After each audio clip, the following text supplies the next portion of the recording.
Hey guys, how is everyone? We are having technical difficulties. You know how it is when people are trying to learn StreamYard because it's a pain in the ass. Hope everybody's having a good Thursday. Stormed like crazy here today. Okay, I'm going to add one of my guests while we wait on the others. Hi, my loves. Hey, Vixen. Hey, Truth Teller. Hey, Angie. You're alive. If we need to meet you, let me know. I'm good. I'm good right now. Okay. Well, I'm going to add this to here. That way, if they come in the chat, they can click that way. Okay. It may be that they just don't have a lot on their phone. I don't know what phones they're using, so it may just be giving them a hard time on clicking in. In the video that I played, guys, there were 3 victims in this that are involved. 8 months. Is that 10 months apart? I always say 8 months, and it's 10 months. I don't know why I can't do that math. Yeah, it's can't seem to do that math. And I talked a little bit about this the other night with Dawn. Paul Shoppe was killed in February, and in all of the trial of bringing him to his justice, we have evidence for Kurt and Jenny's, and then at the very last of that, I shared a picture of Kurt, his sister Julie, right, Angie? Did I have that name right? Yeah, Julie. And their brother Paul. Julie committed suicide 6 months before the murders happened. So Miss Judy, Curtis and Paul's mother, has lost 2 of her 3 children, or 4 children, because she lost one at an early age. Yeah. And so this woman kind of breaks my heart because she has been through, in my opinion, holy hell, and still can't get justice for her son.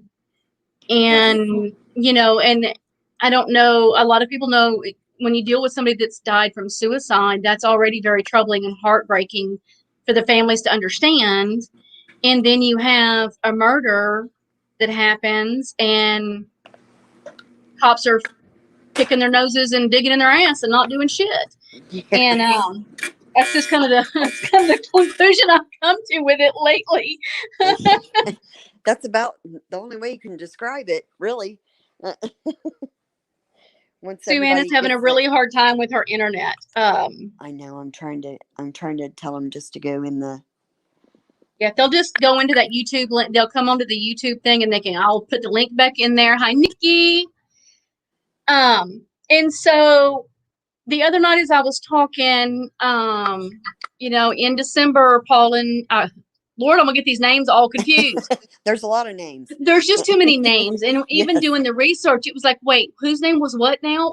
It was like, because everybody is connected. Everybody is interconnected in this. But after hanging out with everybody, Kurt and Jenny are back home, and now who discovered their bodies, Angie?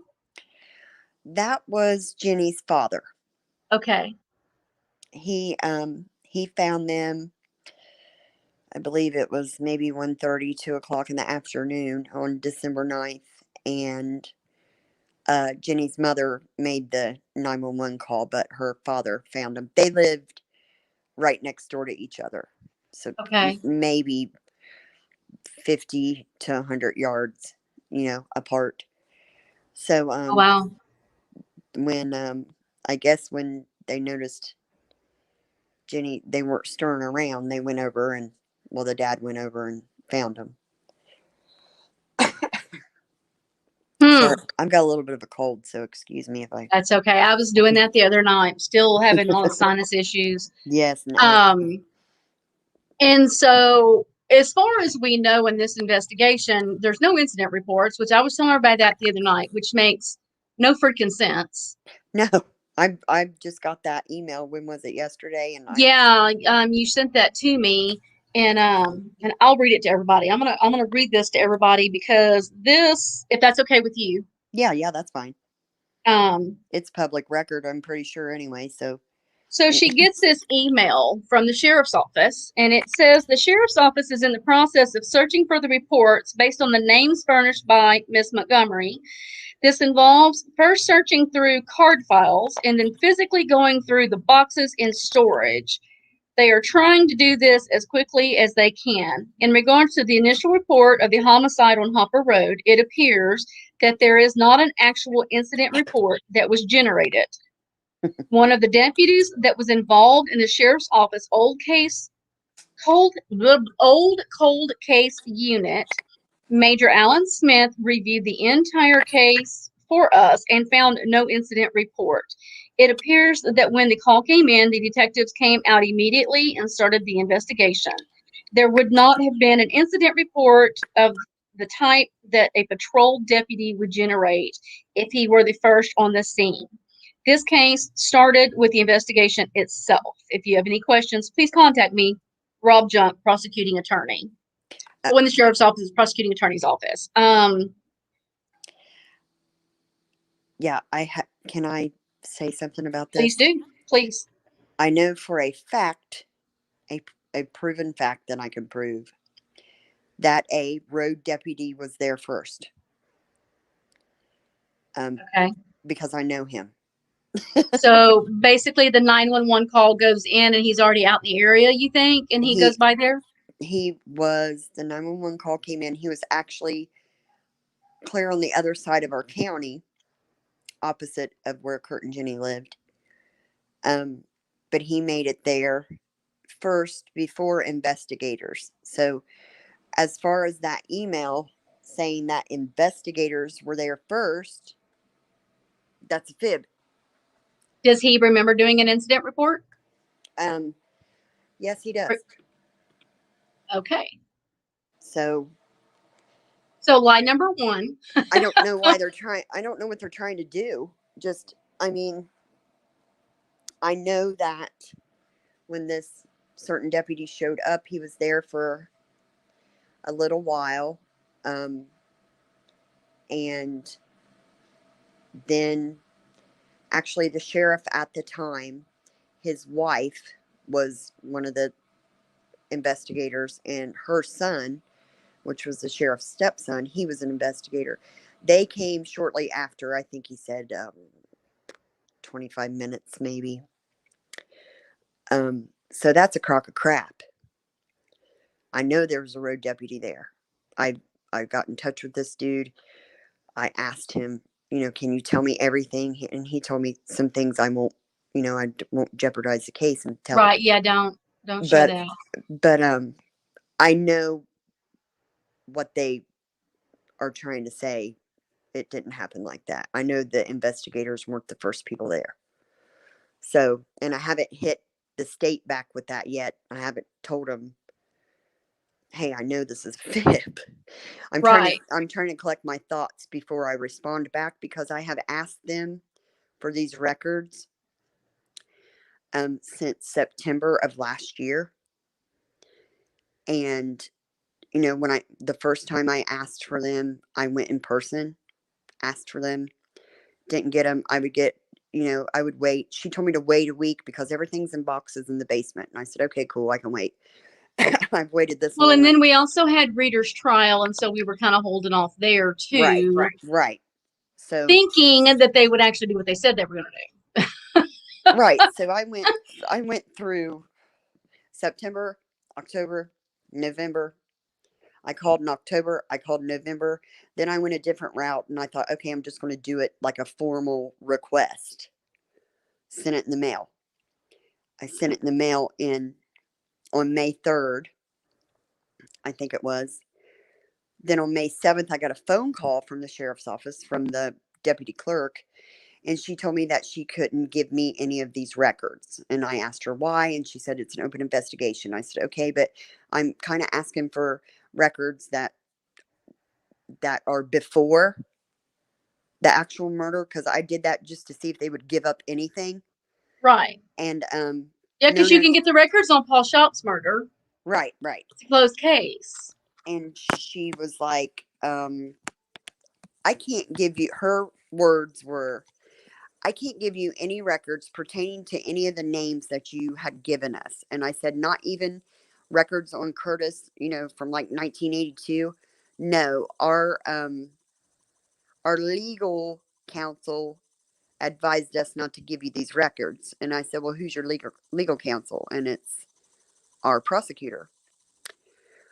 So what I did was I hit him with an email that day, and I narrowed the scope down to what I wanted, which was incident reports and the 911 call, calls to service, things that in Ohio we've got a thing called the Yellow Book. It's a sunshine law that deals with public records. Most states have that where if it's a close case, it's public records, you're allowed to get them.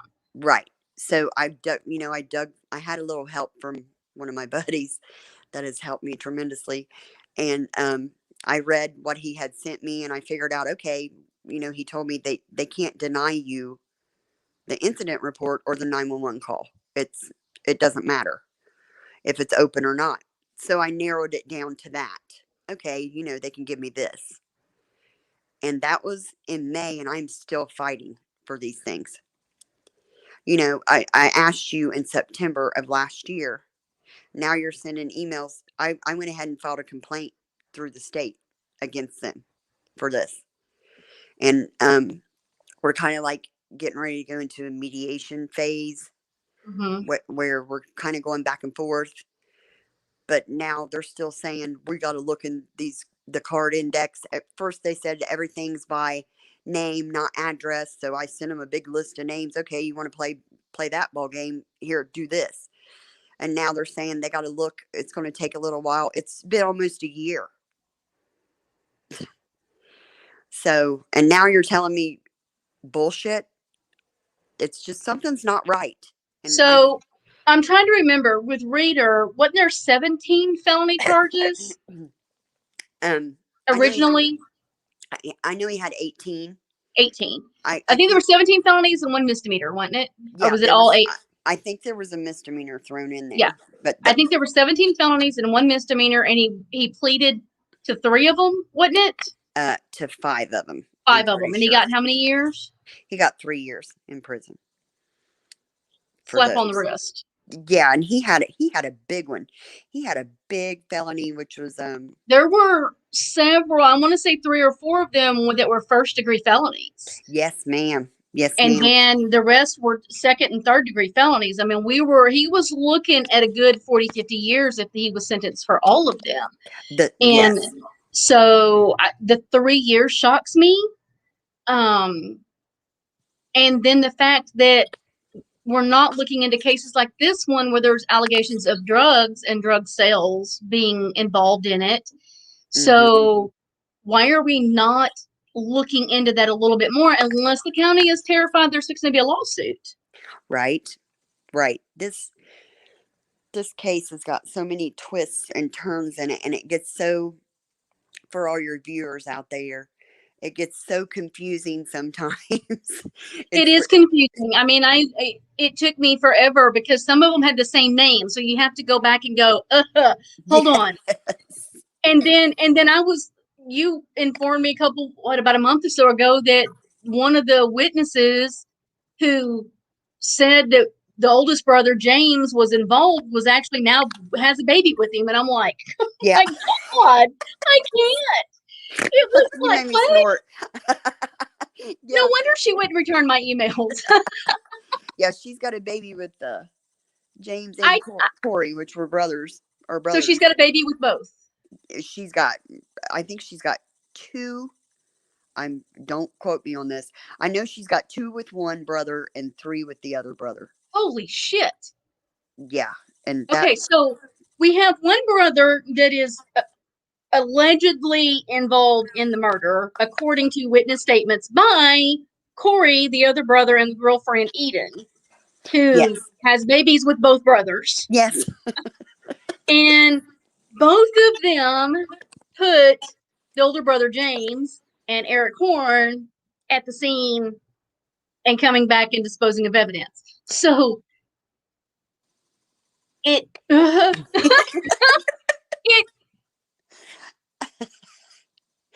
If you guys got What do drinks you out there, say? you better crack them because Right. What do you say? I mean, it's like, and then you have, I mean, in dealing with Eric Horn, who is, and he's in prison. He got, what did he get? Life for Paul Shoppe, wasn't it? Yeah. He got life. With the possibility of parole, though. He's up for Right. parole in He 25. ugh. 2025. Yeah, not too far away. Which is, I'm sure, I mean, Sue Ann's family is going to do their damnedest to make sure that doesn't happen. Well, yeah, because they didn't follow through with what they promised the family. No, they did not. I mean, I meant to pull it up so that I could read it, where his attorney, hey, Angela, where his attorney actually sends to the DA, hey, can we get a plea deal if we cough up evidence on the double murder? Right. And then we've got Eric's own writing as to what happened, and then he didn't really put himself there. He had it as Robin Howe's boyfriend and James, Yes. and that he was after the fact. And so, and then there was the big fight because they're ratting Eric out, and Eric's trying to figure out what's going on, and then they attack him, and that's kind of an iffy story. They say he came there to fight them, and he says they called him and asked him to come there, and then a big fight breaks out. He ended up with huge, I mean, he was nearly scalped across his head. Yes. And yes, stitches all up in his arms. I mean, James beat the living hell out of him. It looks like he stabbed him to me. Yes.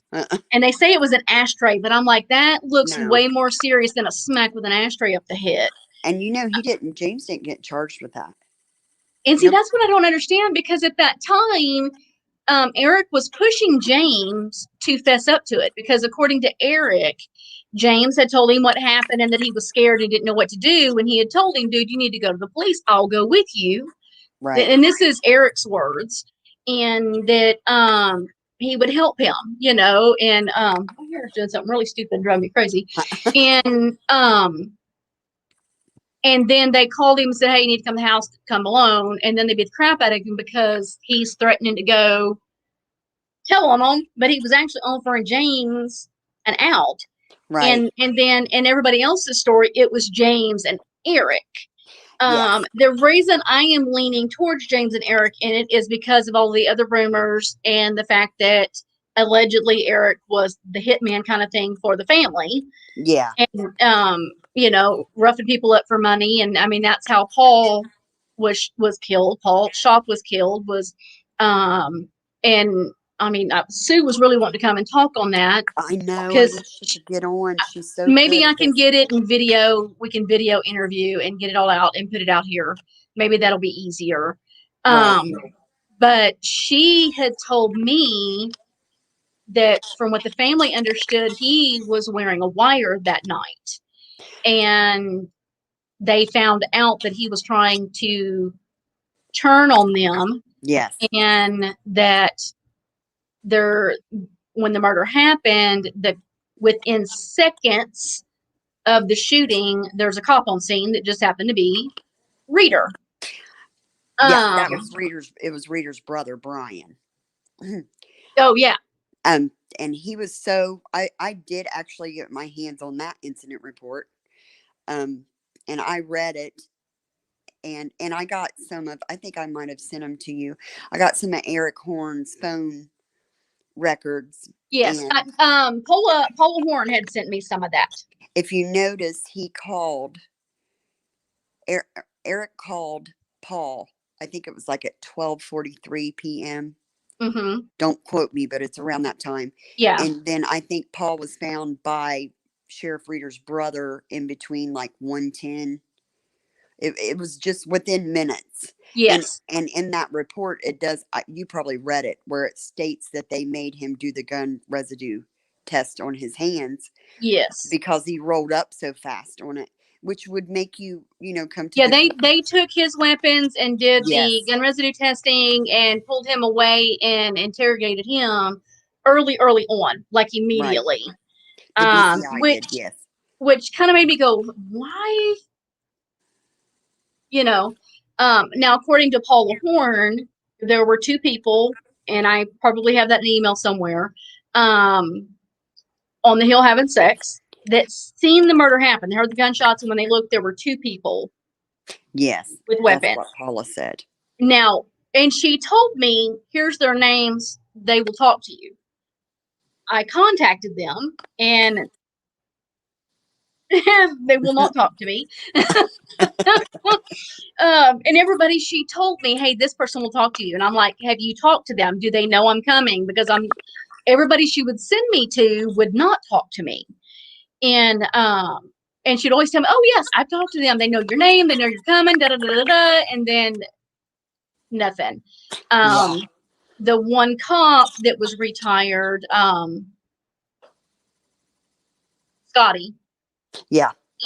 She had told me he was waiting for my phone call and he couldn't get off the phone fast enough. He was like, I don't know what you're talking about, and hung up. Oh, God.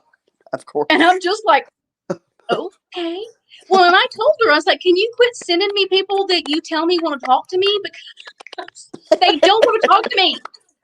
You're and it kind of threw me off because I'm like, what was he hiding? Or what did he not want to get messed up in? Or maybe he was trying to appease her and avoid the situation. Right. Because she did threaten a lot of people. Yes, she did. She was. I mean, even in the group, she was pretty ugly at times. And yes, she really, I think the main reason why she got a hold of me when I started with my social media campaign about the murders, I think she got a hold of me for the simple fact that she wanted to try to persuade me into not looking at Eric at all. right. And I'm a mom. I understand that's your child. I understand her on a mother level to a certain extent. Because then when they fuck up, they fuck up. I mean, we want to help them and we want them to be innocent, but if they fuck up, then guess what, dude? And that's how I was with her, because I wanted him to be innocent for her.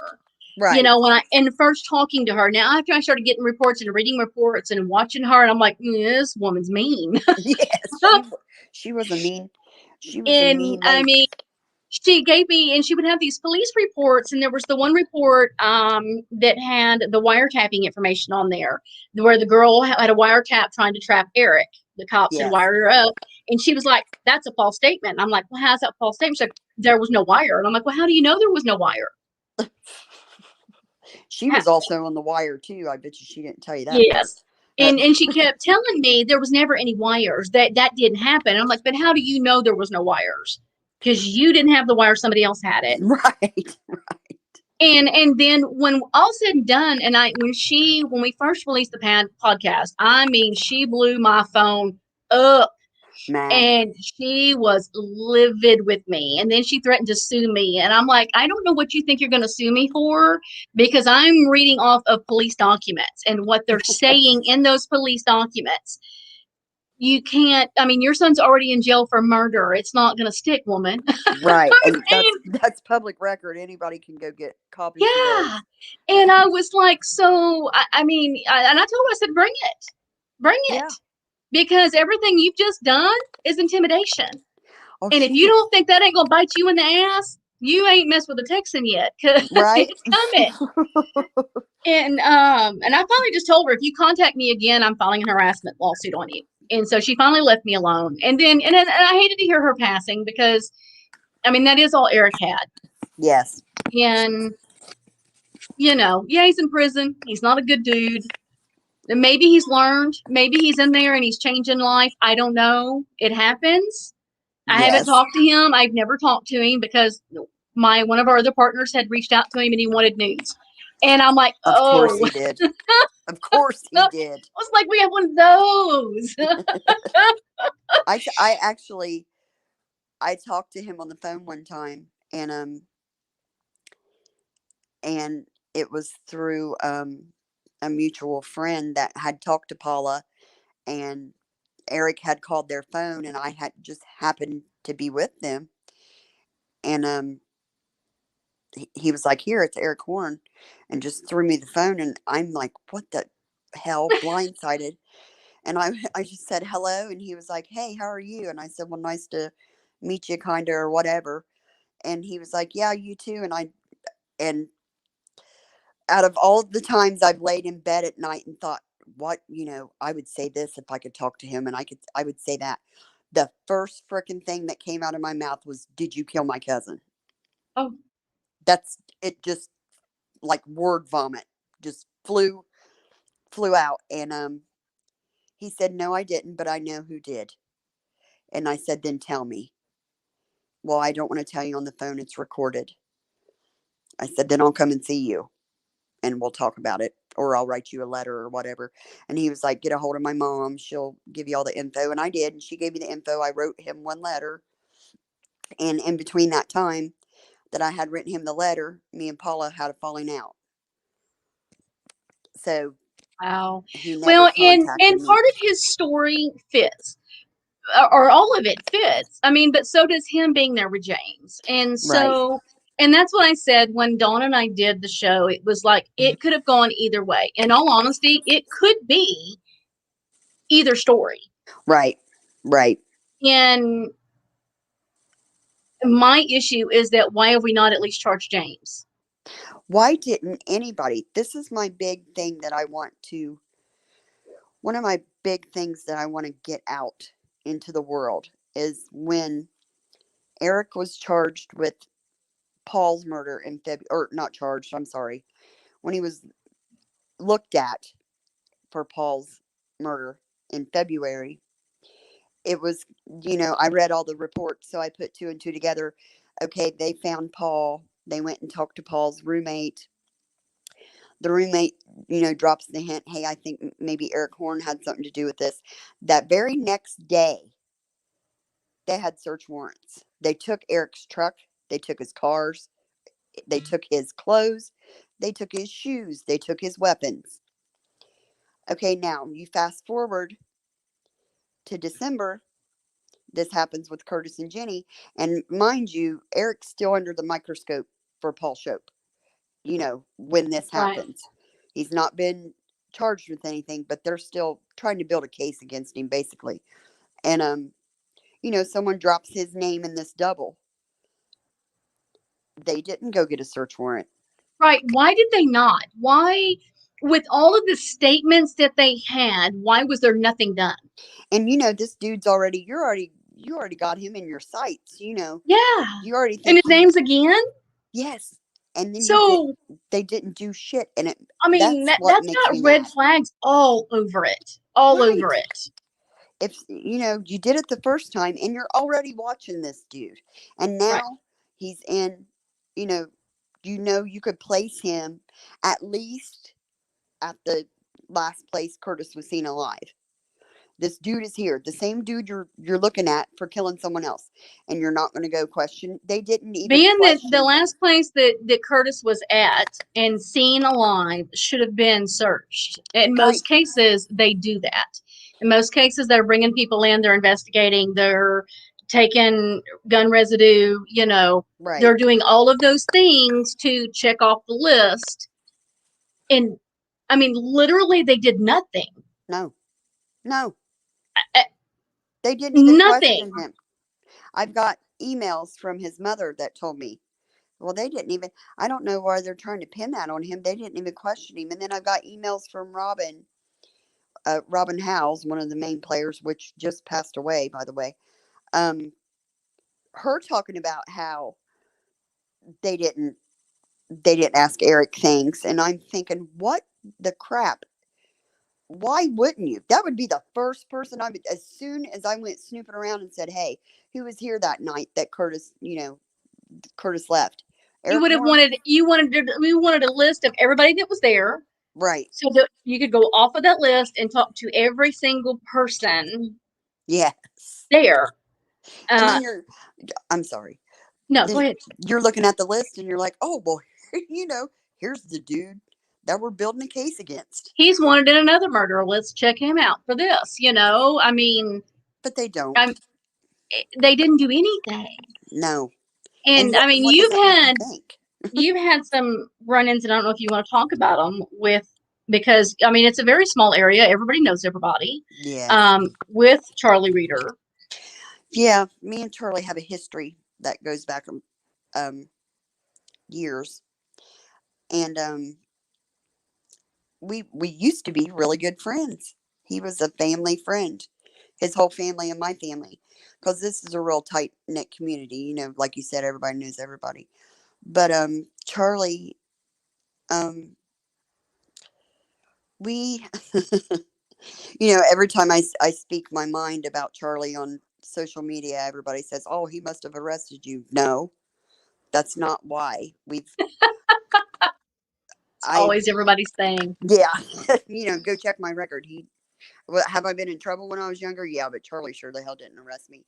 But it was some things he did back when we were younger. I seen him do those things. Um, and don't get me wrong, it hurt me back then when I seen him do these things. I was a young girl. I had never seen cops be bad. I was naive, you know. And then and he's my buddy. This is my buddy. Right.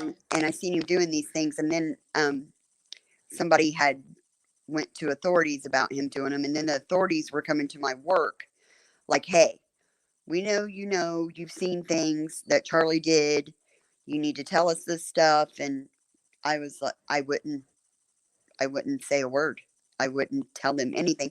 And now that I'm older, I just realized how, I was just a dumb kid back then. And I was being loyal to my friend. That's my buddy. Right. I don't know.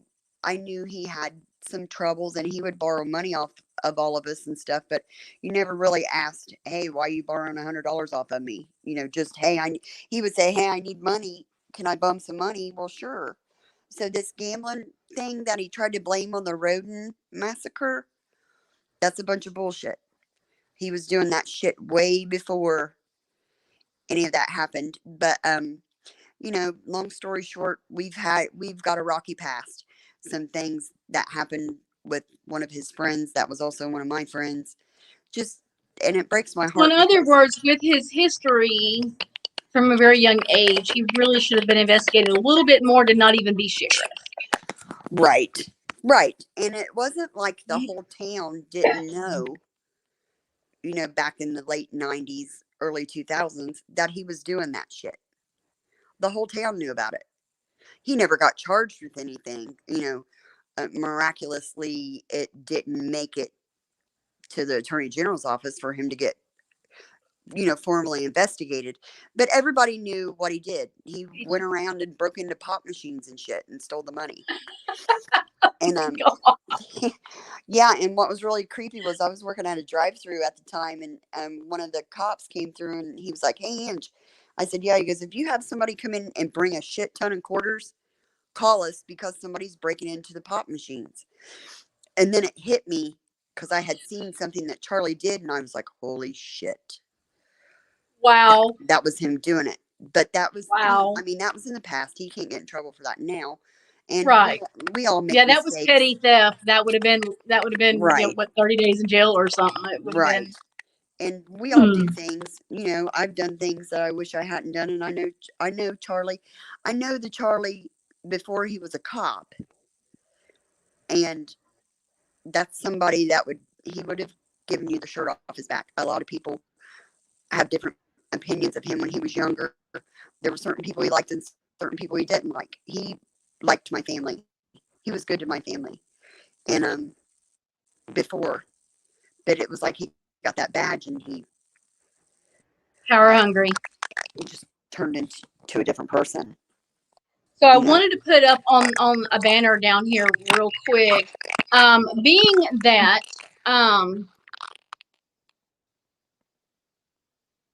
they no longer want information called in. Yeah. Where can people send information? If anybody might have anything or any ideas to help you further this case along, where can they contact somebody? If they want to, they can contact me, and I can make it to where if you don't want your name spoken I can do that. I actually talked to someone today at the BCI that told me that if I got tips, that I can give them to that person. So Okay. so know that if you are giving information, I'm giving it directly to the BCI. It's going to someone that's going to do something with it. So should we have them message maybe the Facebook page? Yes, they can message me, Okay. even my personal page if they want to. They can. I'm They can. gonna open up and drop that link. Let me find the page. Um, and I know you changed the name. Yeah, that was a catastrophe. What This is it? Murder of Curtis Francis. I think it's justice for Curtis Francis. Justice for Curtis Francis.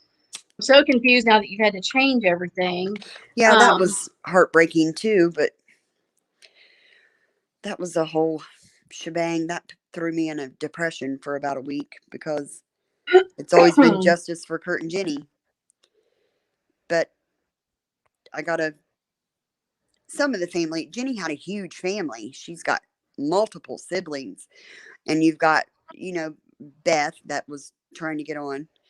Um, she's all for gung ho, we're going to do this, and then you've got some of Jenny's siblings that, because of the mama, and the reason why I dropped it, whether it's true or not, is if it hurts Jenny's mama to see those things, then I do not want to Yeah, hurt we don't want anybody. her hurting. We just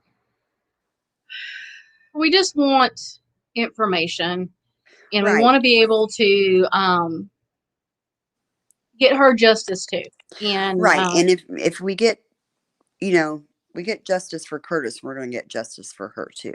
right. I just respected me and Judy. We talked about it and we respected her wishes. If that's what she doesn't want, then and everybody grieves different. Everybody handles things differently. Some people, because I've worked with a lot of murder victims' families, but 99.9% of them want justice and they want something done and they want to scream from the rooftops about it. But Right. if Jenny's mama isn't that way and she's came to peace with it and doesn't want anything done, then that's her business and I'll respect her wishes.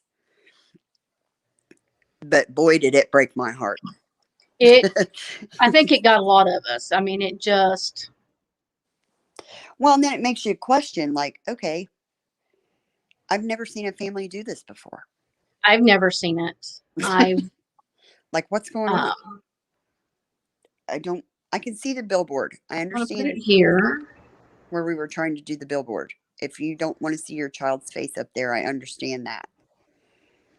Well, that ain't gonna work. So let's take that off. I'm going to put it here. It is in the comments of this live. Any information anybody might have, even if it's an idea for Angie to do, an idea of something some rock to flip over to get some information, to get something moving, any Right. kind of information that's going to help. Law If they, enforcement doesn't want the phone calls coming in, but she does have somebody that will take them. right. So we're not going to give their information out because I don't want them swamped Right. with stupidity. Because it is YouTube. I didn't want that up there either. What the heck is that for? Yeah, I will make sure No. that they If you don't get want it. your name used, she's not going to use your name. No. And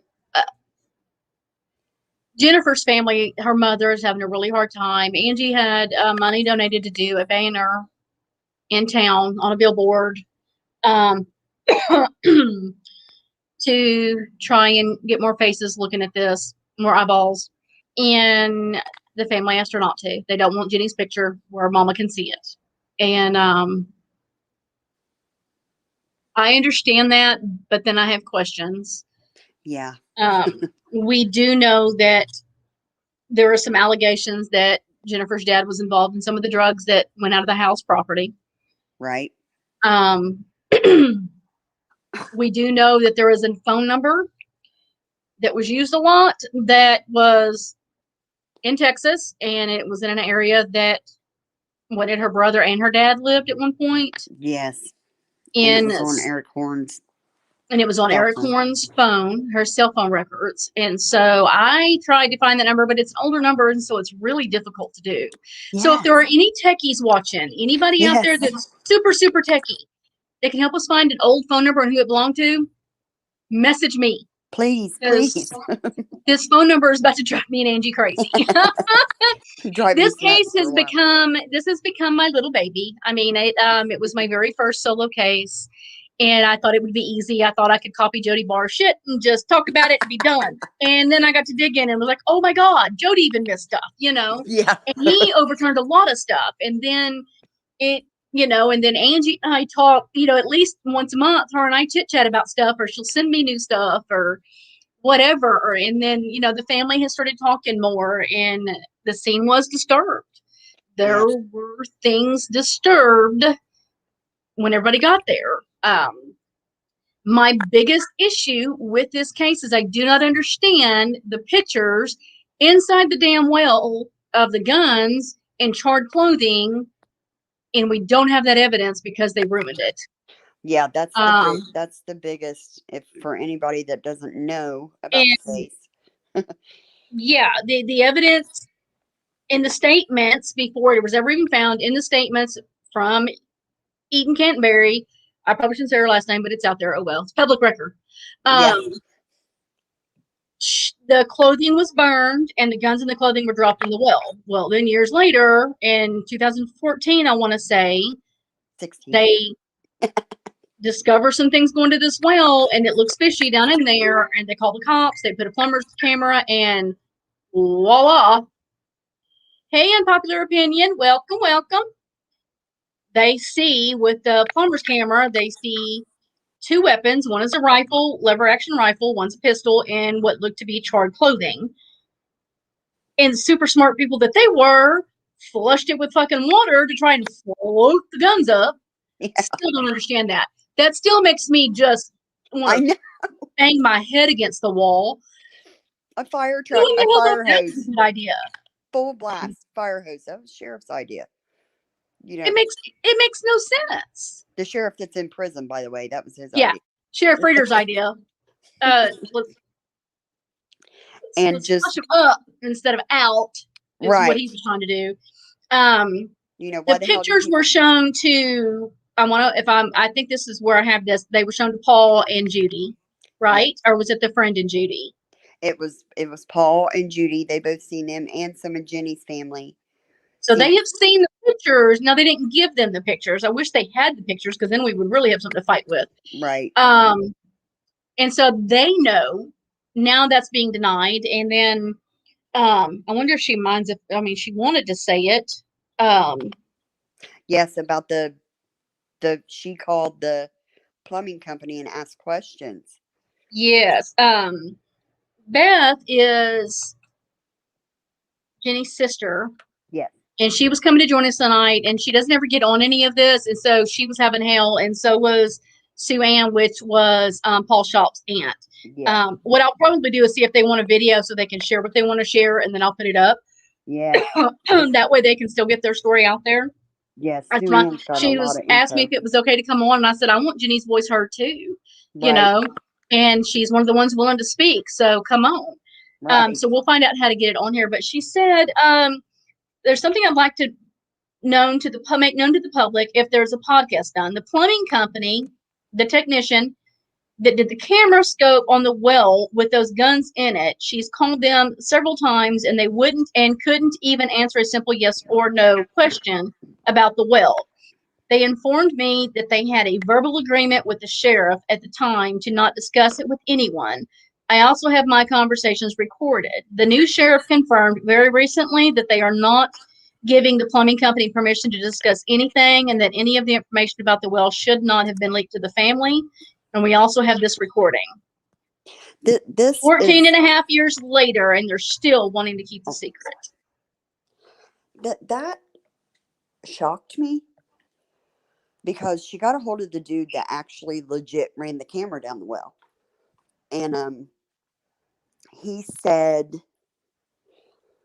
he told her, yeah, I seen, he kind of confirmed, yeah, what she was asking about. But what shocked me was he said that they were taken to the sheriff's office and made to take an oath not to speak of it, and that he would have to ask Mr. Junk, which is our prosecutor, if he could speak about it. And that that rubbed me wrong. Like, first of all, you're taking these people, this plumbing company, and you're making them take an oath, which I don't even know if, I'm not a law person, so I don't know if that's actually done in situations like that, if they can take people in and say, okay, you got to sign this paper that you're not going to say what you've seen or whatever. It's And very bizarre, Nikki. It's very bizarre. I mean, it just doesn't make sense. no, it's I do think that they can ask them to sign an NDA. okay. Usually that's done beforehand. Oh, okay. See, I didn't know about that. A lot of it could be being small town. They're trying to save a business and not have repercussion. Dealing with the law enforcement, Right. I wish they would get an attorney to bring it forward. Because I think that needs to be out there. I think that that's proof of the fuck up. Yes. It just doesn't make sense. No. None of it. And so I'll get back to what I was talking about with Jenny's family. So now what Angie is doing is she is not using Jenny's name. I have said they can kiss my ass. I'm going to use Jenny's name. But I'm not in the area, so Mama don't have to see it. Right. And I've been doing this for years. Yes. And I can understand it being overwhelming. I think that with the newer stuff that come out about the dad, I think that everybody's a little more concerned with his name. Right. Or maybe people coming after them because of him. Could be the case. If they're linked to some of the people that we have discussed possibly being linked to out here, I can understand that fear. Right.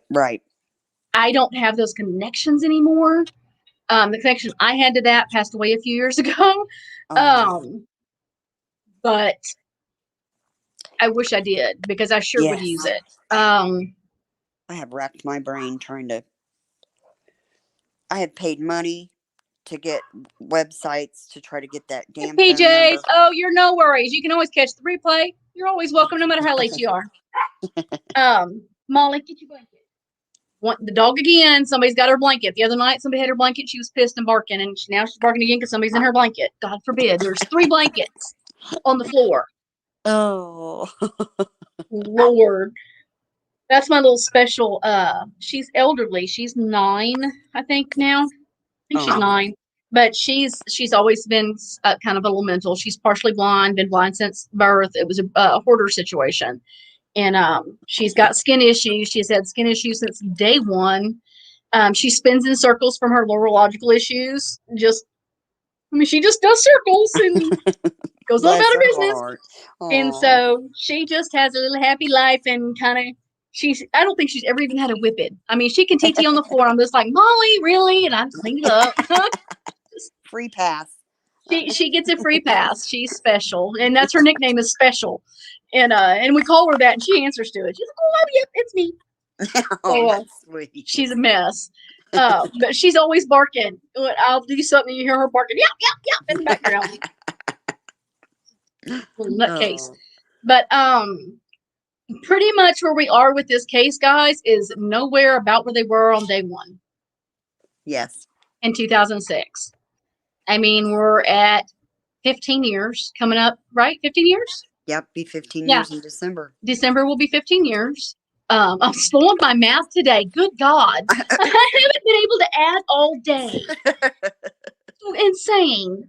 And so I don't know why we cannot get any answers. I don't know why we can't. We really had hoped, and they had said they weren't giving out any of the files. Nobody was looking at them until the reader stuff was over. The reader stuff's over. Right. It's been over a year. Come on. They've gave me every excuse known to man. Every excuse you can think of, I have heard it. We don't have the Nikki's money. right. I love this. Nikki's like, this is a real whodunit. Yes. It Yes. really is. It's like a game of Clue. So and so in the library with Yes. Rich, and it is. And Eric, I wanted the listeners to know this. Eric, in his letter he wrote home or whatever, he always removes himself from that night, from that situation. But if you go in and read the proffer letters, in one of those proffer letters, he does say that even though he didn't know James was going to kill Kurt and Jenny, He was there. He gave James a ride there. So, yep. Okay, dude, you've been professing this shit that you went home at 10:30. That's what your letter said, and you didn't see Curtis ever again.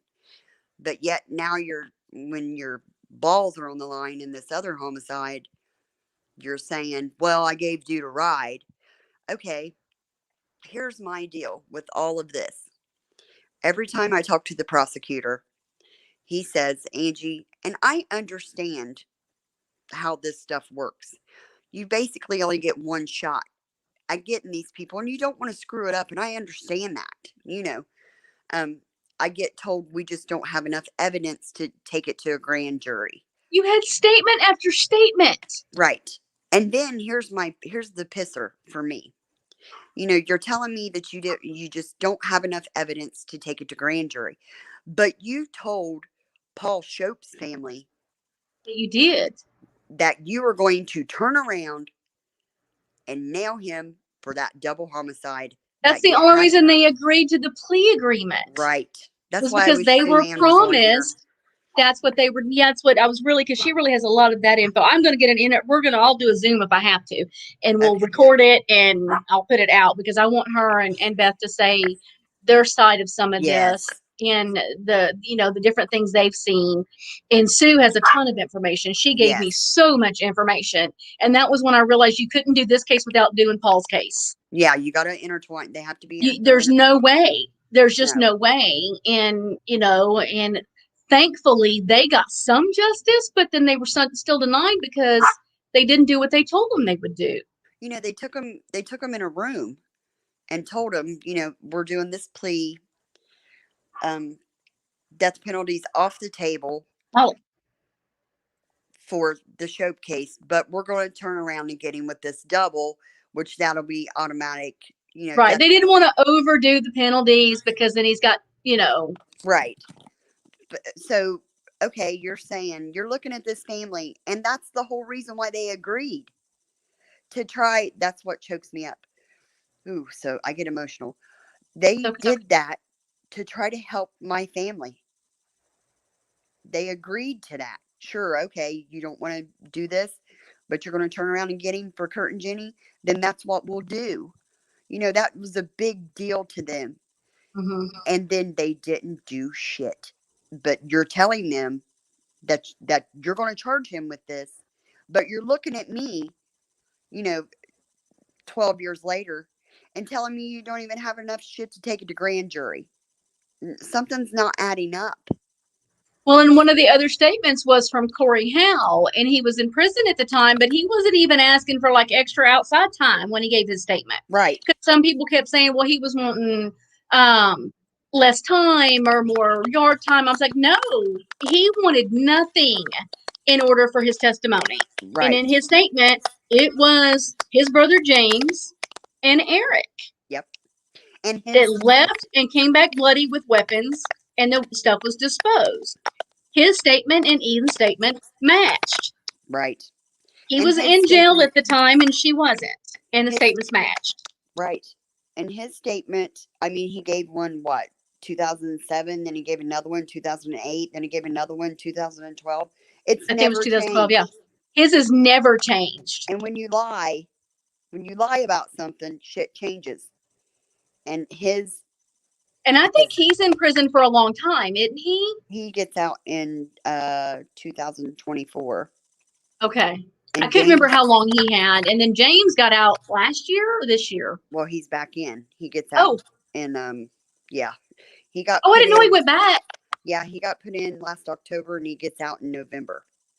See, and these aren't people that just fuck up one time. No. This isn't somebody that, accidentally sold some drugs. I mean, I'm saying that being sarcastic, guys. Don't take me serious. There's no accident about selling drugs. There wasn't any just a one-time situation. There's multiple things that have put these people in prison multiple times. Right. And for big sentences. James actually, this is all public record. You guys can look this up if you go to Pike County Court. Just Google Pike County, Ohio Court. You can go through all his court records. He assaulted a police officer at a gas station. Yeah, he's not a good dude. Whooped his ass, and he didn't get charged with it. Now, really? You let me go whoop a cop's ass and see what happens. What he got charged with was that was the big. He went through a jury trial or a grand jury, all this stuff. They dropped the assault on an officer or whatever, and nailed him with receiving stolen property, obstruction of justice, not complying with the orders of a police officer. And I really thought, this is it. He beat a cop up. This guy's going away for a while. And then that happened. And I mean, if I'm wrong, if somebody does research, then tell me. But that's how I took it, the court documents I read. And I'm thinking, what the hell? I'll have to go pull them and look. Yeah. I'll have to go pull them. What the hell's happening? This dude beat up a cop. Well, and I mean, how many times do you have to get in serious trouble before it's the end of the road? I mean, most states, I don't know about Ohio, but most states have 3 strikes you're out. We don't, but we should. On shit like that. This guy, and I'm going to get a little bit personal here, that their mother, Robin, was supposedly in Corey and Eden's statements. She's the one that ordered James and Eric. In their statements, according to them, she told them to go get her money. Right. And now. And from what the research I've done, she wasn't a very nice woman. And I'm pretty sure that James and Corey went through a hell of a lot of abuse and a really rough life. And I'm not making excuses for anybody.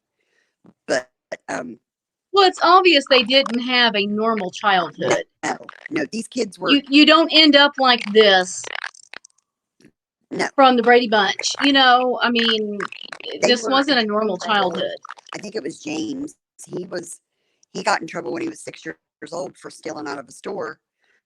And told the cop that his mama told him to do it. So this is what these people are. So early on, she was using her children to steal. Right. And another thing, I jumped kind of, but that woman, which she just passed away, I think it was last week, it was last week. That knocked me to my knees. Angie had a hard day on that one. Yes. That kind of hit her kind of hard. There went a hell of a lot of information we needed. While you guys are pussyfooting around for 14 years, people are dying. That probably have the key to all of this. I'm hoping with her gone, people will be more willing to talk. Is where I am praying and hoping. Right. I took it. That's what my daughter said. As soon as I told her, and I was bawling, she was like, "First off, Mom," I don't want to piss anybody off, but she was like, "First of all, she's gone, and she's getting dealt with by God right now." And she got to answer. She's the one that's got to answer. And then I was just like, "But I felt something I've never felt before. I felt like I don't know how to explain it. Just where we've worked so hard and tried so hard. I felt like I let Curtis and Jennifer down. Like I didn't do, when I was going through my head, like maybe if I said this when I was meeting with the prosecutor, then maybe he would have went and talked to her, or I blame myself. Like, you don't need to do that, Angie. You have worked your ass off trying to get answers. My daughter pulled me out of that. She's like, "Don't you give me a damn pity party, Mom." I was like, don't even. You got 24 hours to have a pity party, and now it's over. Done. She was like, "Don't you do that." But then she stopped and she was like, "But understand why you're doing it. I understand why you feel the way you feel. It's because, you had 14 years, almost 15 years to talk to these people and to get answers. And you feel as a family, I know Judy probably feels this way more than I do, and Jenny's family, or her mother, and you just feel like you're screaming. You're screaming, and you got these bells and these whistles, and you're going, hey, look at me. Listen to what I'm trying to tell you. Something's not right. Please. And it's just like silence. But people like you, thank God, that have big hearts and that care about people, you guys you're being a voice for them. Anybody that's ever did a podcast with me or a YouTube live, I love you guys for Well, and listening. the latest one that they did on the Rodin murders, I was so happy they put 2 episodes in there about the Hopper Road case. Yes. And Joseph Scott Morgan spoke on it, and I just love him. Yes. And he works a lot with Nancy Grace and some of them, so I keep hoping, and I meant to tag him in my post. God darn it, I knew I was forgetting something. Because, and they know, they kind of laugh, because I kind of hit them up all the time. I'm like, hey, check this out. And then when the podcast was released and I shared it and tagged him, and I told him later on, I said, that Hopper Road case, that's one of my babies. Yes. That one's near and dear to me. And he said, we're working. And so, I mean, and Jody, there's some big names looking. And right. So all I can say is if we can get Nancy Grace on it, hey. I have wrote that woman for 10 years. If we can get her on it, somebody's going to give something up. I did get Rainey Robinson from Dog the Bounty Hunter. She did a podcast with me. I just took a chance on her, and I was like, I'm just going to message her, because I do this. If there's any other families out there that have been through this, you know what you do every day. You get up, you get your coffee, you get whatever, you send your emails out. I do it every day. Please help my family, blah, blah, blah. And I seen her where she had started that Savage Words, and I thought, man, I'm going to try it. She's kind of a celeb, but I'm going to try it. And it wasn't 10 minutes, man. She messaged me back. She's like, send me all the info you got on this. And then she called me the next day, like, okay, we're doing this. She said, this is one of the craziest. I have to pull that one up because I haven't heard that one. And it is a crazy case. She's not kidding. She didn't. I mean, understand. everybody, and that's what Nikki had said. She was like, it's this whodunit, and it just, I have never seen so many players connected in so many. I mean, we've got neon signs flashing. Yes. Yes. And people are not seeing them. It makes no sense to me. And so somebody's got to kick a door in and make it happen. And the hurt that you feel as a family, feeling like law enforcement doesn't care. Which, don't get me wrong, I know this is a small community, and we are, just riveted with the opioid. Angie, did you move some? You're kind of sounding like a robot. Oh, can you hear me now? Still kind of funny. Try again. It's probably my old iPhone. Can you hear me now? It's a little bit better. It's this phone. It's old. Don't move. Keep your foot out. Hand up. Can you hear me now? But it's, long story short, you just feel looked over.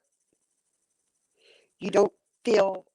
I know that the sheriff now, he got handed a big ball of shit from the previous sheriff. I know there's no telling what all he's got in there he's trying to fix. Right. I'll give him that. And we're limited on resources. We're limited on money because the previous sheriff stole it all. He had gambling issues. I mean, he had to go gambling, damn it. Because of the rodents. Whatever, Charlie. But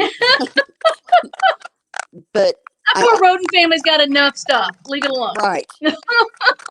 But I understand that. But when we go in there and we say, hey, we've got a company that's willing to come and dig that land up pro bono. They don't want any money.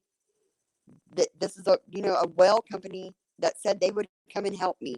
No cost to the sheriff's department. No cost to anybody. Other than some man hours standing there watching. Right.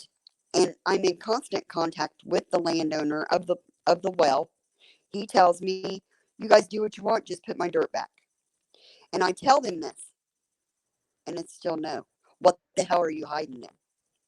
Did you even here's if there's any conspiracy theorists out there, let me ring your bell for a minute. We have a few. I don't know if they're still in the chat, but Here's what I'm thinking. Did you even blow the bottom of the well out? They were so adamant on when that happened, they hired a dude to come and weld the top of the well shut, and just walked away from it. If there's nothing in there and there's nothing you can do, why did you go to that extreme? Why did I go out there, what, 3 months ago maybe, with the crew? I just went out there to kind of look around at the well and see, because it's not in police custody, that land is. They released it back to the landowner. So I was just going around to look to see, just to get a feel of it. And now there's this gigantic tree cut down on top of it. We couldn't even get to it, honey. We couldn't even get to it for the wood and the logs. We would have had to get a chain and a truck and pull the shit out of there. I called the landowner and I said, hey, when did you cut that tree down? I didn't. I don't know what you're talking about.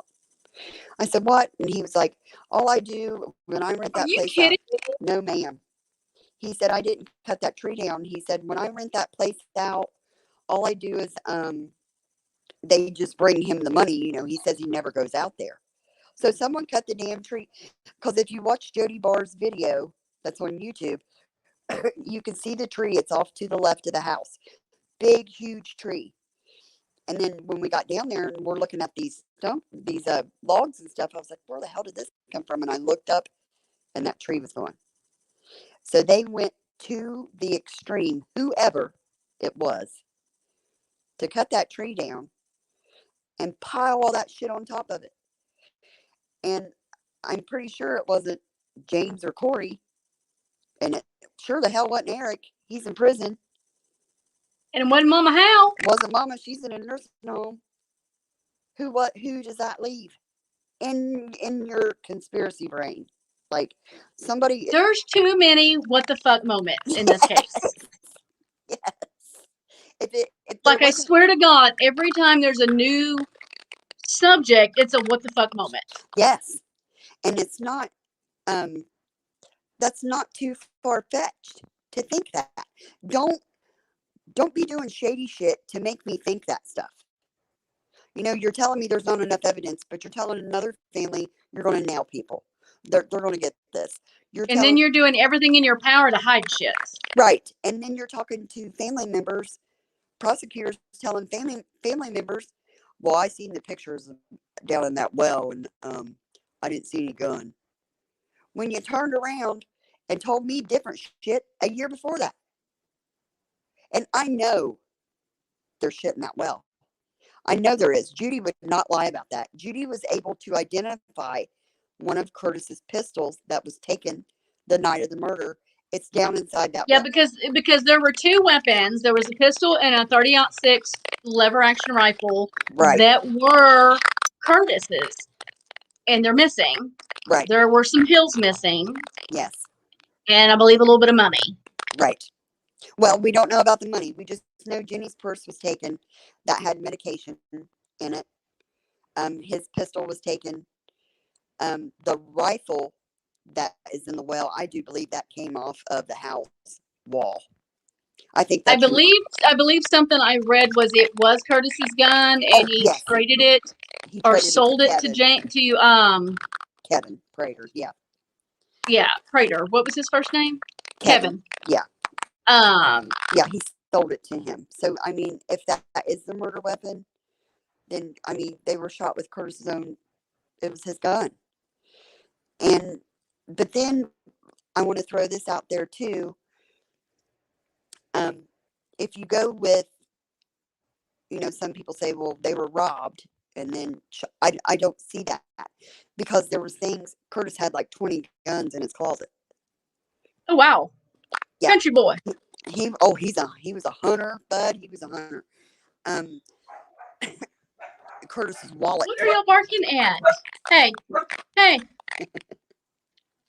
The motion light came on. Chill. Curtis's wallet was still there with money in it. Oh, so they took her purse but left his wallet. Right. And I think the purse is where the prescription medication was. If you're going in to rob someone, you're going to take their wallet. You're going to take those guns.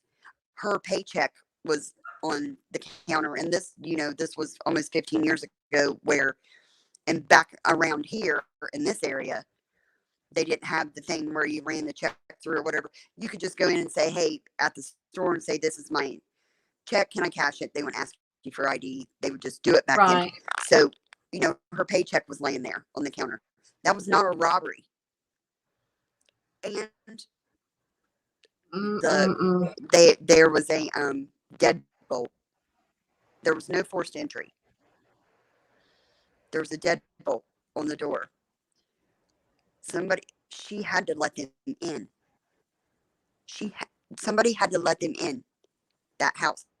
And I know it wasn't Eric Horn, because there's a method to my madness. Just stay with me. I know that Eric Horn wouldn't have been let in the house because Curtis really didn't like him. And Curtis made that known. Now, if James would have knocked on that door, Jenny probably would have let him in.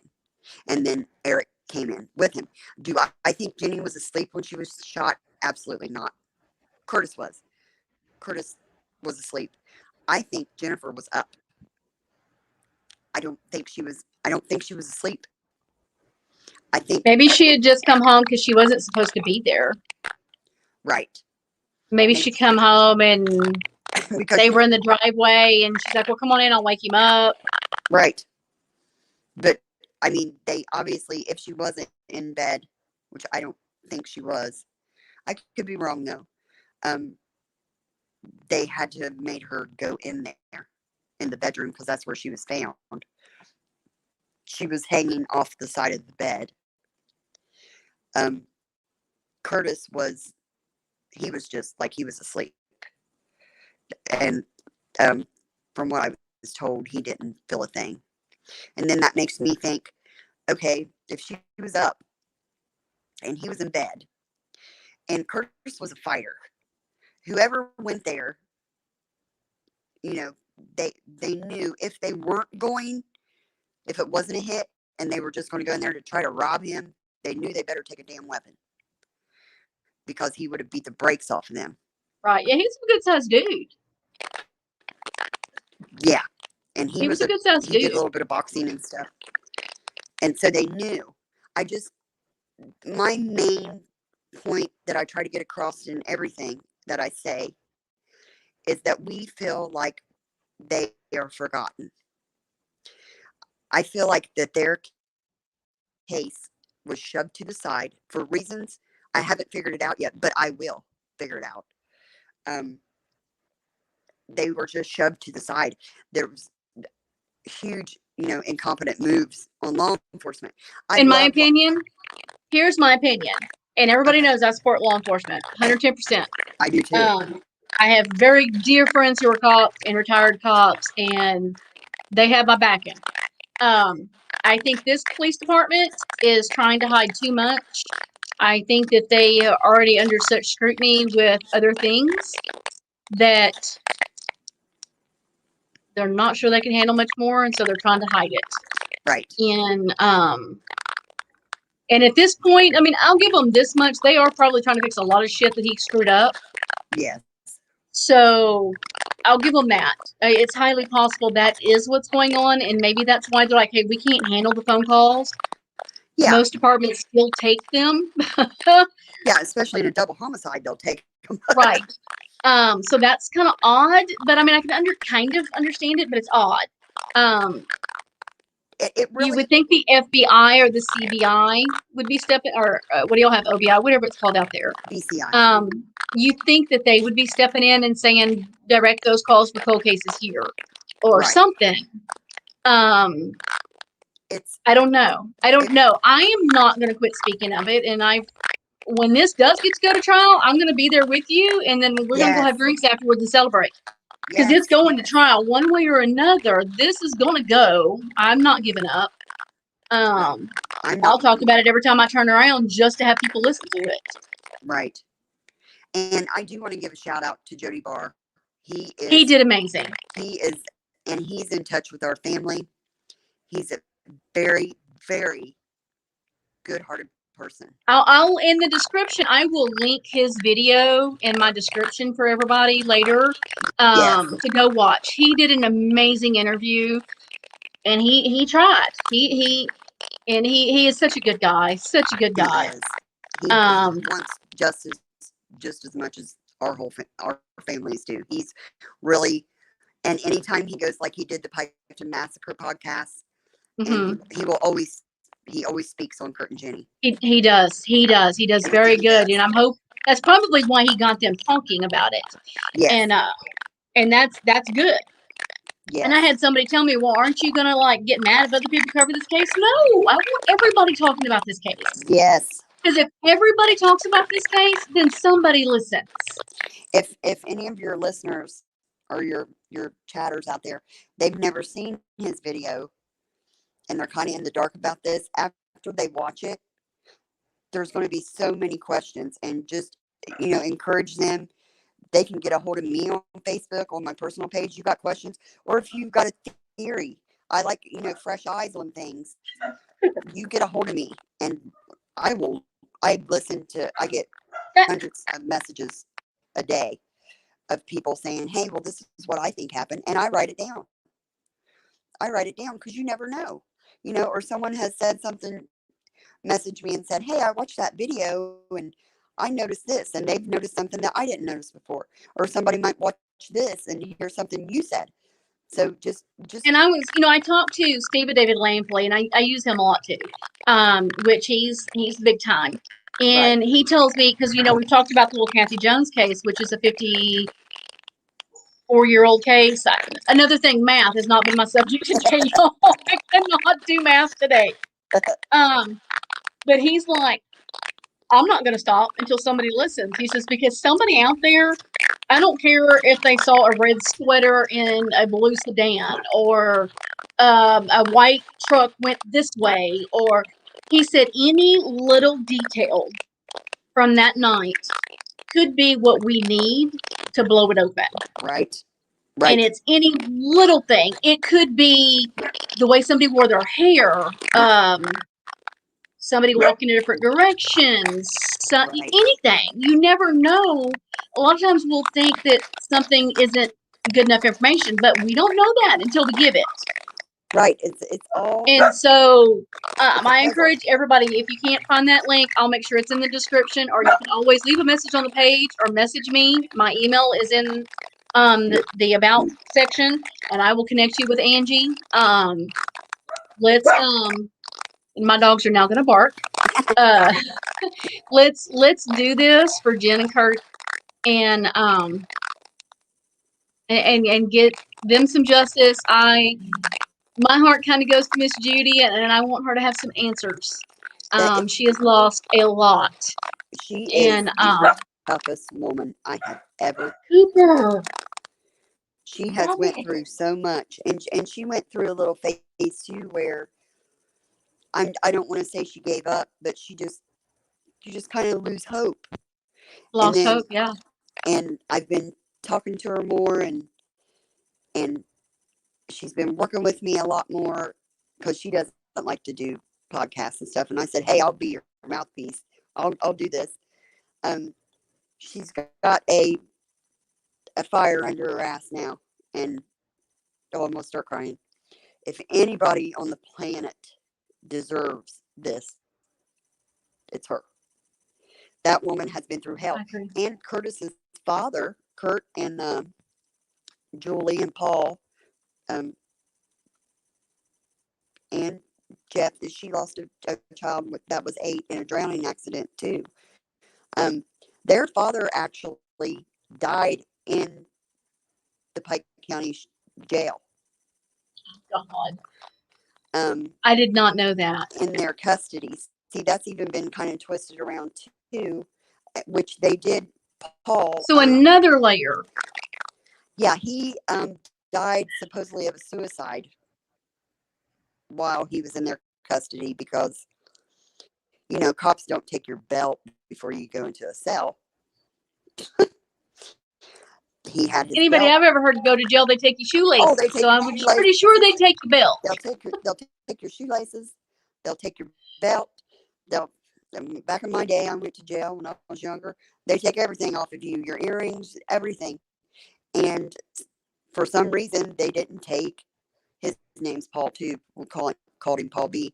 They didn't take Paul B's belt. And whether he did commit suicide or if foul play was involved, either way, they broke protocol by not taking his belt. Mm-hmm. And they needed to be held accountable for that. They weren't. Paul Jr. tried, but it didn't pan out in his favor. Of course, it's not going to around here. You're up against a bunch of lions, you know, and you're a little lamb. But that, you know, that's kind of, so that's what Miss Judy has lost.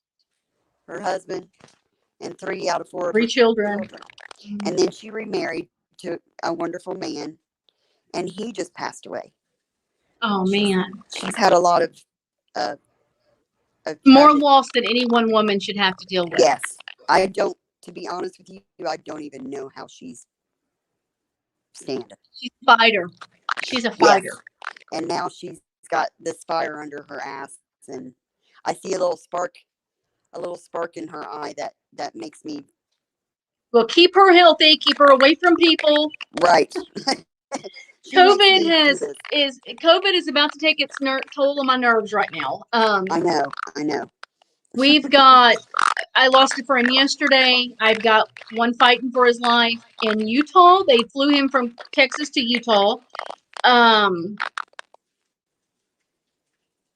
Got 3 here in the hospital. I'm trying to remember all the numbers. I think in the last 3 weeks, I've lost 5 friends to COVID and probably 10 in the hospital. So at this point, I'm afraid to go anywhere. I'm just like, keep the cooties away.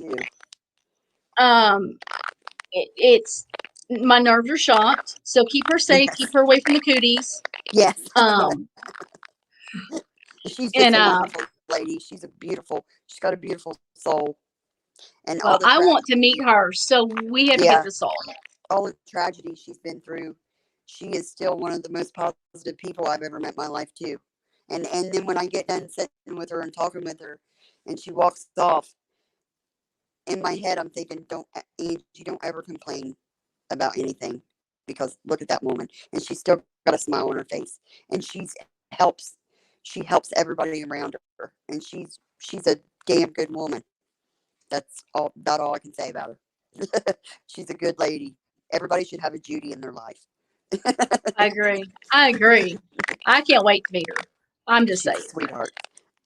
So, well, alrighty, guys. Thank y'all for joining, and we're gonna do another video. I'm gonna get with Jenny's sister and Paul's aunt and Angie, and we'll video again. I'll just record that one because they were having they could not get their stuff to connect to StreamYard, and they don't have YouTube. So, right. We'll figure out a way to get a recording done, and I'll post that for everybody so y'all can hear what they have to say on some of this. And share, get people looking, get people listening. Like the video, subscribe to my channel, please, pretty please. I am trying to grow it. I'm trying to get there. I am up to here with stuff to do, but hey, insane. If anybody has questions about the case, they can message me. And I will fix the description later tonight or tomorrow morning, and I will have the Facebook group in the description, and I'll put Jody Barr's video in the description, so there's those things for people to go watch and join the group, and there's a whole lot more information. There's even pictures of the statements and the proffer letters and everything in the group.